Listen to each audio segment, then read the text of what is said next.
स्वागत है मेरे प्यारे मित्रों, जिन्होंने अभी तक इस कहानी का पिछला भाग नहीं देखा, पहले जल्दी से देख लो। और अभी हम जल्दी से इस कहानी को आगे बढ़ाते हैं और दिखाया जा रहा है स्टडी रूम। जे और जाओ चिऊ प्रोजेक्टर के स्क्रीन पर फिल्म लगाकर देख रहे होते हैं। जाओ चिऊ तो देख नहीं सकता, इसलिए वो बस डायलॉग वगैरह सुन रहा होता है और जे उसका ध्यान फिल्म से ज्यादा सोचने पर होता है। जे सोच रहा होता है कि जे ने पहले भी जाओ चिऊ को कहीं तो देखा है, कहीं जे गलती तो नहीं कर रहा, कहीं जे ने जाओ चिऊ से मिलता जुलता दूसरे इंसान को देखा हो। अगर ऐसा है भी तो वो कौन हो सकता है। खैर, फिल्म खत्म होता है और जाओ चिऊ बैठे बैठे ही अंगड़ाइयां लेता हुआ कहता है कि आखिरकार फिल्म खत्म हुआ। फिल्म बहुत ही लंबा था, नहीं बस सुनकर मजा नहीं आया। जाओ चिऊ हंसते हुए ये कह तो देता है, पर उसके बातों में एक दर्द छुपा हुआ होता है कि काश वो अपने आंखों से देख भी पाता।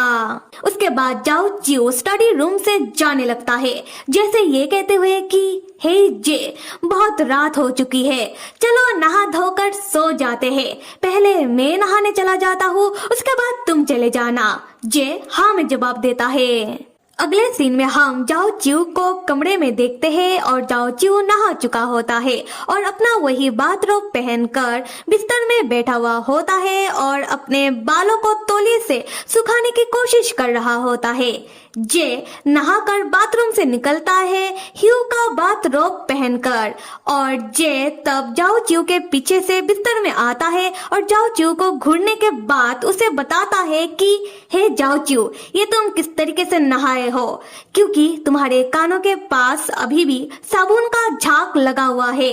ये सुनकर जाओ चिऊ मुस्कुराते हुए कहता है कि जाओ चिऊ देख नहीं सकता, तो फिर जाओ चिऊ को कैसे समझ आता। क्यों ना जे अगली बार जाओ चिऊ को नहाने में मदद कर दे, क्या वो दोनों एक साथ नहीं नहा सकते। जे तब जाओ चिऊ से तौलिया ले लेता है और जाओ चिऊ के कानों के पास जो साबुन का झाग लगा हुआ था उसे साफ करता है, फिर तौलिए से जाओ चिऊ का बाल सुखाने लगता है और जाओ चिऊ से कहता है कि मुझे ना ऐसा कोई शौक नहीं है कि मैं दूसरों के साथ नहाऊं। ये सुनकर जाओ चिऊ हंसने लगता है, क्योंकि जाओ चिऊ तो मजाक कर रहा था। खैर, जे जब जाओ चिऊ का बाल सुखा रहा होता है तब जे जाओ चिऊ के गर्दन के पीछे एक लाल तिल नोटिस करता है। ये देखकर तो जे चौंक जाता है और तब जे कुछ याद करने लगता है और यहाँ से हमें फ्लैशबैक दिखाया जाता है और फ्लैशबैक में होता है बड़ा सा समुद्र में होता है एक बड़ा सा जहाज जो एक क्रूज होता है और उस क्रूज के कमरे में हम जे को देखते हैं जो एक लड़के के साथ हम बिस्तर हो रहा होता है और हमें दिखाया जाता है इस लड़के के गर्दन के पीछे एक लाल तिल होता है और इस लड़के का बालों का रंग, इस लड़के का बाल बिल्कुल जाओ चिऊ की तरह ही होता है पर छोटे, क्योंकि ये बात है बहुत पुरानी और ये लड़का है जाओ चिऊ। ये बात है उन दोनों की एक रात गुजारने की। यहाँ से हम फ्लैशबैक से बाहर प्रेजेंट में चले आते हैं। तब जे को याद आ जाता है और जे तब बड़ी बड़ी आंखों से जाओ चिऊ को देखने लगता है और जे तब बहुत ही चौंका हुआ होता है। जे अपने मन में कह रहा होता है कि इसीलिए स्टडी रूम में उस वीडियो में जाओ चिऊ को देखने के बाद मुझे लगा ही था कि मैंने जाओ चिऊ को पहले भी कहीं तो देखा है, यानी कि अरे नहीं, इसका मतलब जाओ चिऊ ही वो लड़का है जिसके साथ जे उस रात में हम बिस्तर हुआ था। खैर, यहाँ से आप लोग गौर से सुनिएगा क्योंकि कहानी 8 साल पीछे जा रही है पास्ट में और हमें दिखाया जा रहा होता है कि एक बड़ा सा समुद्र में होता है एक बड़ा सा क्रूज, और ये क्रूज 10 दिन की ट्रिप में होता है जो इसलैंड से दूसरे प्लेस में जा रहा होता है। और क्रूज के ऑफिस के कमरे में हम जे को बैठा हुआ देखते हैं और यहाँ पर हमें पता चलता है कि जे एक बहुत बड़ा बिजनेसमैन है और ये क्रूज जे का ही है। और यहाँ पर हम जे को देखते हैं जो चाय पीता हुआ परेशान हो रहा होता है क्रूज के नाम को लेकर, क्योंकि क्रूज का नाम है ओरिएंटल टाइटैनिक क्रूज और जे कह रहा होता है कि क्या यही नाम रखना जरूरी था, क्योंकि सबको ही पता है कि असली टाइटैनिक के साथ क्या हुआ था। और जे लाइक क्या मैं बाद में इसका नाम बदल दूं। और यहाँ पर मैं आप लोगों को जे के बारे में थोड़ा सा बता देती हूँ कि काम पर जे को सभी ऐसे प्रेसिडेंट जानते हैं। जे एक बड़ा बिजनेसमैन तो है ही, पर वो थोड़ा सा अकड़ू है और जे के जीवन में उसका अपना कुछ उसूल है और जे अपने उसूलों पर चलना ज्यादा पसंद करता है। खैर हम कहानी में वापस आते हैं। तब हम जे के असिस्टेंट को देखते हैं जो एक आदमी होता है जो जे से कुछ साल ही बड़ा होगा और जिसने चश्मा पहना हुआ था। जे का असिस्टेंट तब जे को बता रहा होता है कि सर, जैसा कि हमने तय किया था, क्रूज के ट्रिप के आखिरी रात में हम पार्टी ऑर्गेनाइज करेंगे और थीम होगा कार्निवल और ये पार्टी होगा एक डांस मार्क्स पार्टी। जे तब मेहमानों के बारे में पूछने लगता है। असिस्टेंट बताता है कि सर, मुझे लगा ही था कि आप यही पूछोगे। तो सर, बिजनेस क्लास के अलावा जितने भी लोग इस क्रूज में मौजूद है सब इनवाइटेड है और सर कुल मिलाकर 1000 मेहमान तो होंगे ही। ये सुनकर जे लाइक क्या 1000 लोग, तब तो मुझे ही जाकर सब कुछ चेक करना होगा और मैं नहीं चाहता कि कोई परेशानी हो, तो तुम मेरे लिए एक मार्क्स का बंदोबस्त करो। असिस्टेंट हाँ में जवाब देता है। उसके बाद जे के लिए बहुत सारा मार्क्स मंगवाता है। जे इतना सारा मार्क्स देखकर तो कंफ्यूज हो जाता है कि वो कौन सा पहने एंड जे लाइक इतना सारा मार्क्स क्यों। तब जे का असिस्टेंट कह रहा होता है कि सर, मैंने आपके लिए पार्टी में जाने के लिए आउटफिट भी मंगवाया है और उसने जे के लिए पार्टी का बहुत सारा कपड़ा मंगवाया होता है और जैसे कह रहा होता है कि सर, आपने शुरू से लेकर अभी तक एक बार भी आराम नहीं किया है, तो ये अच्छा मौका है कि पार्टी में जाकर खुद भी रिलैक्स हो जाने का। जे कहता है कि कोई जरूरत नहीं है। उसके बाद जे अपना ऑफिस की ही सूट में पार्टी के लिए चला जाता है। जे जब पार्टी वाला हॉल में जा रहा होता है तब जे देखता है कि क्रूज में बहुत सारे मेहमान आए होते हैं और सभी ने ही थीम वाले कपड़े और मास्क पहने हुए होते हैं और सब पार्टी में ही जा रहे होते हैं और सब बहुत ही खुश हो रहे होते हैं। ये देखकर जे अपने मन में कह रहा होता है, लगता है कि सारे मेहमान आ चुके हैं और ये जहाज लोगों के बीच फेमस हो रहा है। बस मैं यही आशा करता हूँ कि आगे कोई गड़बड़ ना हो जाए। और उसके बाद हम देखते हैं कि जे अपना मास्क पहनता है और पार्टी के हॉल में जा रहा होता है। तब सामने गार्ड खड़ा होता है जो मास्क के कारण जे को पहचान नहीं पाता और जे से इनविटेशन कार्ड पूछने लगता है।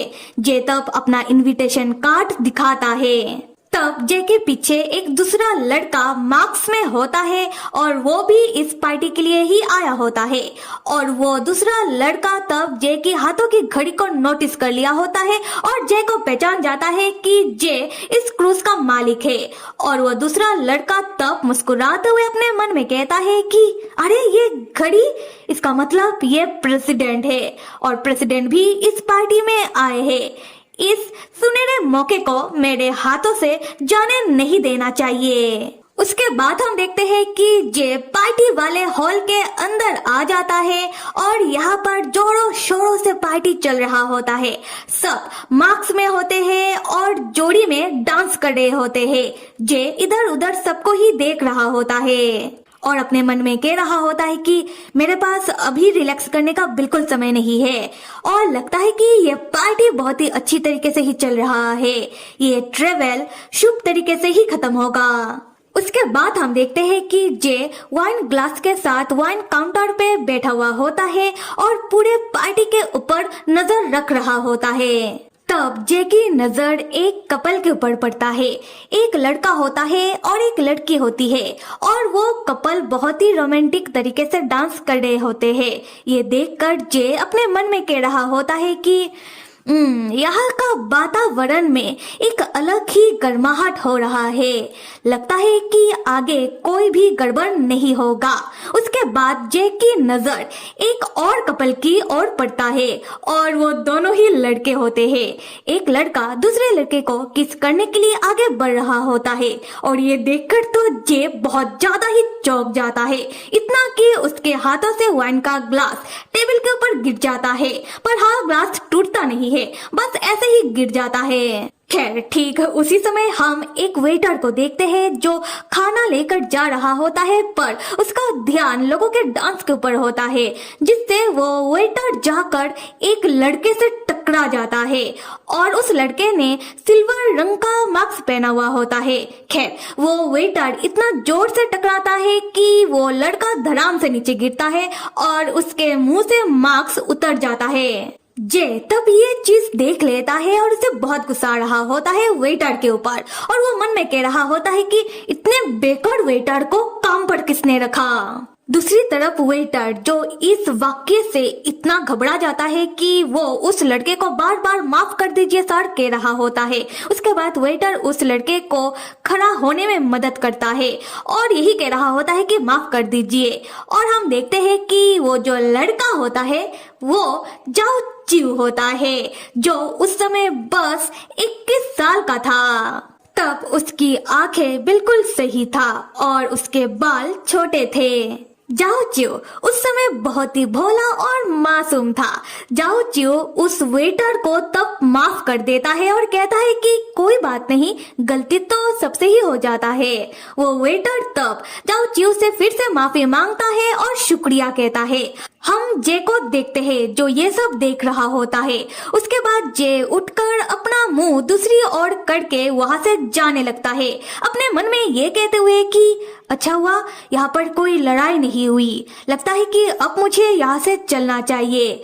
खैर, जे जब जा रहा होता है तब एक बंदा जे को पीछे से आवाज देता है और ये बंदा वही लड़का होता है जिसने जे की घड़ी देखकर जे को पहचान लिया होता है कि जे यहाँ का प्रेसिडेंट है। तब वो बंदा ऐसा दिखा रहा होता है कि वो जे को नहीं जानता और वो बंदा जैसे कहता है कि हेलो सर, क्या आप अकेले हो? क्या आप मेरे साथ ड्रिंक करना चाहोगे? जे तब उस लड़के की ओर घूमकर देखता है एक कोल्ड लुक के साथ। तो फिर मेरे प्यारे मित्रों, इस कहानी में आगे क्या कुछ होने वाला है ये जानने के लिए आप लोग लाइक, सब्सक्राइब और कमेंट कर दो। Till then stay with me and see you.